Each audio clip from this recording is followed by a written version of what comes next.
Alors.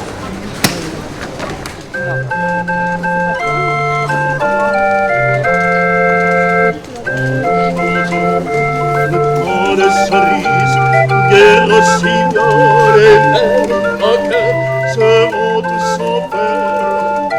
Être les mers auront la folie en tête, les amoureux du soleil en cœur.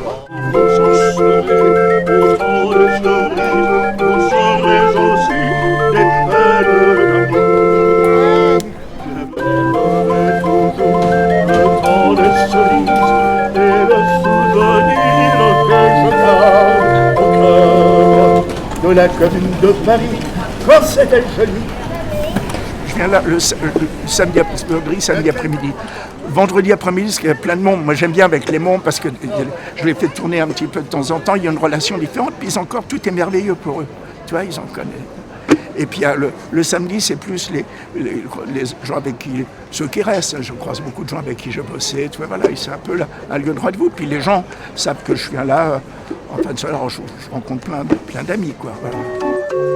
Toi qui m'ouvris ta choquant, les croquantes et les croquants, tous les gens bien attentionnés riaient de me voir jeûner. Ça va? Je n'étais rien qu'un peu de pain, mais il m'avait chauffé le corps.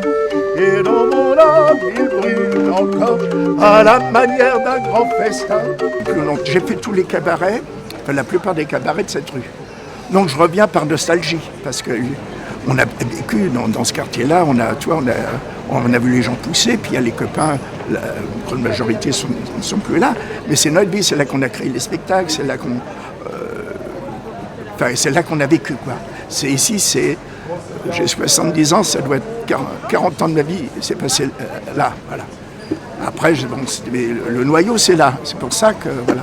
Donc toutes les rues, on connaissait, on démarrait, on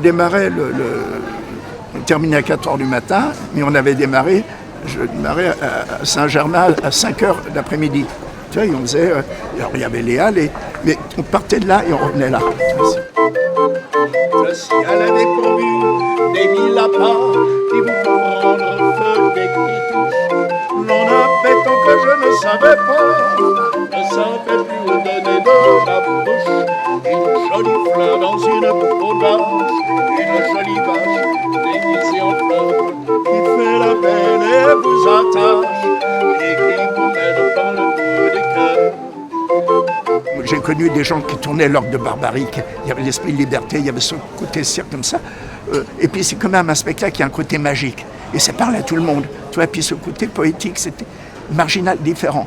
Ça. Mais moi, je faisais le comédien, je faisais les choses que j'ai. Et puis, c'est toute une histoire de rencontre. La rue, c'est une grande récréation, il y a plein de choses. Bon, toi, ça papillote. Mais la rue reste libre. Enfin, ce qui se passe dans la rue, c'est là que c'est important. C'est là que tout se passe. Qui gaffe là-dessous, mon assemblée, qui gaffe là-dessous, et les dépense pas, les prestes chevaux de bois, bondissant à la voix, des orgues de barbarie, et chevaux de bois tournés. C'est la bourlingue, tu vois, et puis on lit des bouquins, on lit des poésies, t'as envie de mettre des choses derrière. Et tu continues à rouler ta boule, ouais, c'est ça. Et tu rencontres des auteurs, des poètes. Moi, j'ai rencontré les textes Coutet sur les quais. Il y avait un copain qui le chantait dans un cabaret. Donc, alors j'ai travaillé beaucoup sur Gaston Coutet par rapport à la poésie, le contenu. Dans Coutet, il y a un contenu social. Donc, ça me touchait assez par rapport à ça, par rapport au vécu. Il parlait beaucoup de l'immigration de la campagne à la ville. Moi, quand j'étais jeune, j'allais dans un hôtel meublé où c'était par région, par région. C'était les immigrés de la campagne. Maintenant, c'est les immigrés des pays. Voilà. Mais c'était déjà comme ça. Il y a déjà eu, la classe était déjà dessinée dès l'enfance. Même quand tu as l'assistant en pension, selon qu'il te fout dans une ferme ou une autre, c'est pas la même chose. À cause du pognon. C'est toujours été ça. Donc le plus grand ennemi, c'est le pognon. Voilà, c'est ça qui est foutu en l'air.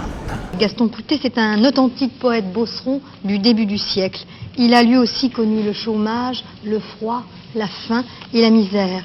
Et si vous voulez, nous allons maintenant entendre un poème de Gaston Coutet, Le Christ en bois, qui est dit par Vania Adrien Sens. C'est l'histoire d'un ouvrier agricole qui est rejeté du village et qui s'adresse au calvaire. Bon Dieu, la salle commune. Soir, personne n'a voulu me recevoir pour que je me gîte ou que je me cache dans la paille à côté de ces vaches. Et c'est pour un que j'ai tiré ton cordon de sonnette à ton curé, que j'ai cogné chez tes dévotes les celles qui bernouillent des patenotes pour aller dans ton paradis. C'est même pas un quignon pain racien me font au travers de la gueule et regarde pour jeter aux poules. C'est pour ça que j'attends venir une main au bas de touet, sur le rabord du chemin, au-dessus du talus sur le vent de bise, qu'ébranlent les grands bras de ta croix grise. Ah, bro, il pince pas le salaud. J'en mon nez qui fond en eau et tous mes membres qui gardillent, puis mon cul gelé sous mes pénilles. Mais tu t'en fous, toi, qui fasse fruit. T'as cœur, t'as le cul, t'as tout emboué. Christ, t'entends-tu mes boyaux chanter la chanson des moignaux, tu demandes à picoter quelque chose? Christ, entends-tu que je te cause? Oh, je te dis que j'ai une faim voleuse, tellement, aussi que par devant l'eau d'où il passait quelqu'un sur la route, pour un mignon, comme pour une croûte, il me semble que je ferais un mauvais coup. Tout ça, c'est dingue. Mais c'est point tout. Après, ça sera en cour d'assises que je te retrouverai. Et quoi que je fâche, que je dise, l'idée que ça donne et l'effet que ça produit d'avoir un croûté, les juges, ils voudront rien entendre. Car c'est des gars qui sont pas tendres pour les ceux qui n'ont pas de position. Ils me rateraient pas, hein, les cochons. Et tu serais plus cochon que mes juges. Toi qui me vois en fuge, enfin, tu ferais pas une démarche pour moi. T'as le ventre, t'as le cœur, t'as tout emboué. Ben, pis que v'là comme ça qu'est. Ma mère est bretonne, mais je l'ai très peu connue. Moi, j'étais... donc, on était à la Cissarde, on était ballottés. Donc, on vivait avec les gens qui étaient ballottés comme nous. Donc, des mômes, j'entendais parler arabe et tout ça, et les slaves polonais. C'est pour ça que Vania, ces gens, et j'allais en vacances avec les slaves. Donc c'est pour ça, voilà. Donc on faisait le travail avec les mains, c'est pareil. Hein, le genre de spectacle, c'est fait. C'est des ouvriers. Et on a refait des chantiers, on faisait parce que le spectacle, ça nourrit pas son âme. Donc on faisait des chantiers. Voilà, Ma liberté, pourtant je t'ai quitté une nuit de décembre. J'ai déserté les chemins trajets que nous finions ensemble.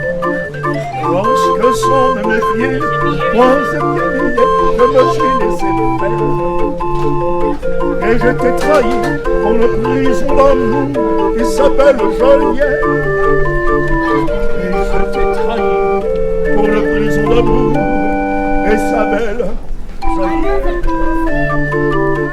Je faisais du théâtre au départ et pour Croté au théâtre en Croûte-Pas. Donc je chantais dans les cabarets de Montmartre. On a démarré, j'ai fait tous les cabarets. Et on avait dans les années 68, quand il y a eu les événements, on avait un petit autobus qui s'était accompagné du bus au milieu de la rue. C'est le premier endroit où on payait en sortant. Les gens, c'est un bus qui faisait 30 places, quoi. Hein, et on a fait le premier endroit payant. Et donc c'est beaucoup de gens qui faisaient du théâtre. Ici, il y avait le Cheval d'Or, il y avait le cabaret Mouffetard, il y avait le théâtre Mouffetard, le petit théâtre Mouffetard, le cabaret d'arrêt d'essai, le Pétrin. Il y avait 12 cabarets. De Place Maubert, ici, il y avait 12 cabarets. Et ce quartier-là était le quartier un peu de marché de l'emploi et du spectacle. C'est dès que quelqu'un avait du boulot dans le spectacle, il venait dans le coin et partageait son boulot. Comment ça se passait dans la rue comme ça? Dans les cafés. Voilà, tous les cafés, c'était cafés d'artistes. On se connaissait les uns les autres. Quand quelqu'un avait du boulot, avait il prenait les copains pour faire de la panouille, de la figuration, comme ça. À l'époque, à la télé, il y a beaucoup de dramatique. Ça tournait beaucoup. Donc c'était des petits rôles. Parce qu'au théâtre, on n'a jamais gagné notre vie. Quoi l'aguiguisme? C'est le contraire de l'agagatisme. Qu'est-ce que vous avez en mal?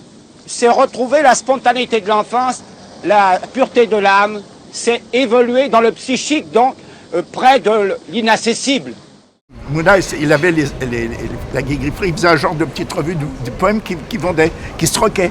Et c'est là qu'on se fournissait en craie, qu'on faisait des craies sur les trottoirs. Voilà.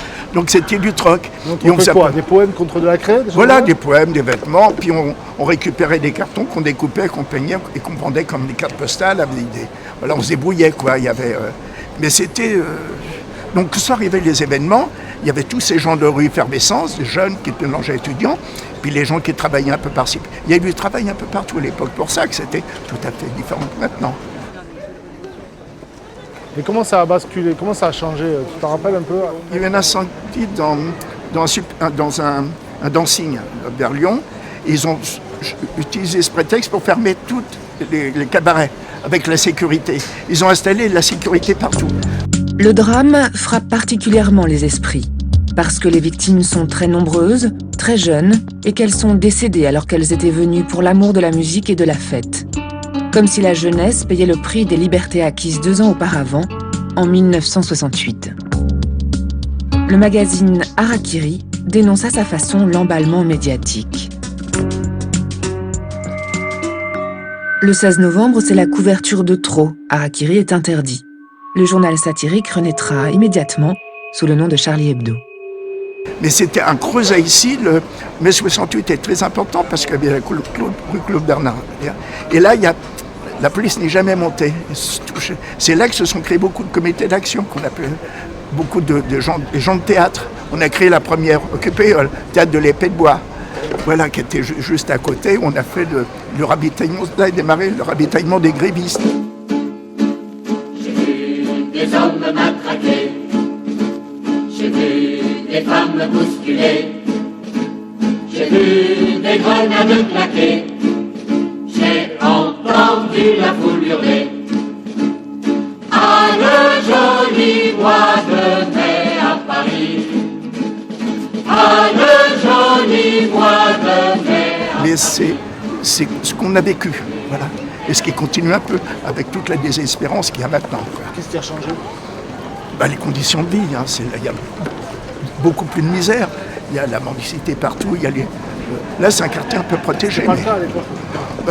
Non, là c'est un quartier qui est assez populaire aussi. Il y avait un mélange, hein. Il y avait un quartier d'artistes. Moi quand je l'ai connu c'était en moitié artiste, le soir, la nuit. Et le jour c'était un peu la brogue, c'était un quartier populaire, hein, de petites gens. Et qui est devenu maintenant un quartier touristique, comme c'était Montparnasse. Montmartre, c'était pareil. Je sens sur tes lèvres une bonne fière de gosse mal nourri. Et sous ta caresse, je sens une ivresse qui m'anéantit. Les escaliers de la nuit sont hydronisés, les ailes des moulins protègent les hommes. Il n'y a plus de quartier populaire à Paris. Dans les quartiers qu'on dit populaires comme ça, c'est les gens qui ont les moyens. En 68, on habitait au-dessus du Théâtre Mouffetard, qui est un peu plein. On avait un appartement, on était 4 habités dedans. C'était découpé C'était découpé. Maintenant, c'est une fortune, maintenant, pour habiter là. Voilà. Tu habites dans le quartier, toi? Moi, non, mais maintenant, je suis porte de Vincennes. Je suis au bout de la coulée verte, qui est douce. Voilà, mais on est rejeté, quoi. On résiste un peu, mais voilà. Mais les quartiers populaires, je connais très bien. Moi, je joue moi, je joue dans des cités où des mômes n'ont jamais vu la mer et qui sont des mômes condisants. Hein. Tu connais ces chansons? Non, ça leur passe au-dessus. Mais c'est le truc de l'image. Ils ne peuvent pas rester 2 minutes sur un truc. Les mômes, c'est ça, c'est terrible. Ça se comprend. C'est la vieille ça. Et puis ils sont complètement bouffés par les médias, par les qui vendent. Et ça, tu ne peux pas résister à ça. C'est leur culture. C'est quoi la chanson que tu as là qui te paraît le plus adéquate avec notre époque, avec le moment, qui est le plus en phase comme ça avec ce qui se passe en ce moment?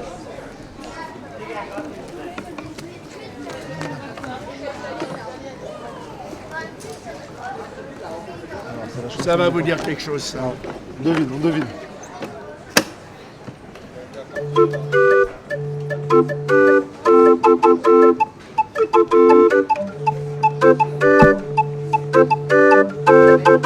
Loup-garou.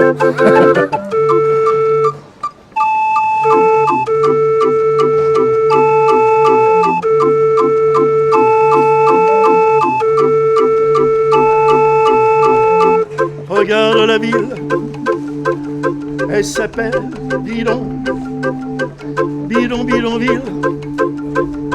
Vivre là-dedans, c'est coton. Les filles qui ont la pousse n'abandent pour manger. Dans les chambres, l'herbe pousse. Pour y dormir, faut se pousser. Les gosses se jouent, mais le ballon, c'est une boîte de sardines. Bidon.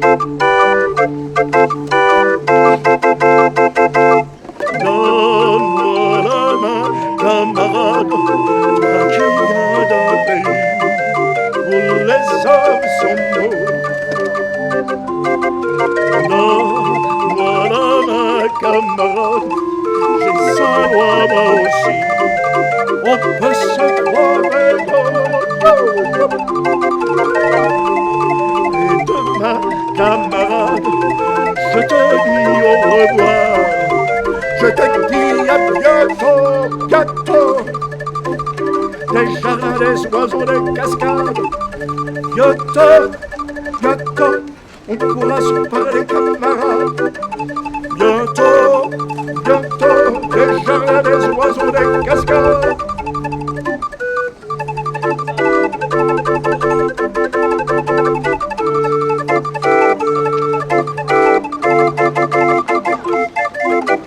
Yeah. Voilà, ça c'est oui. C'est une grande artiste. Voilà, merci.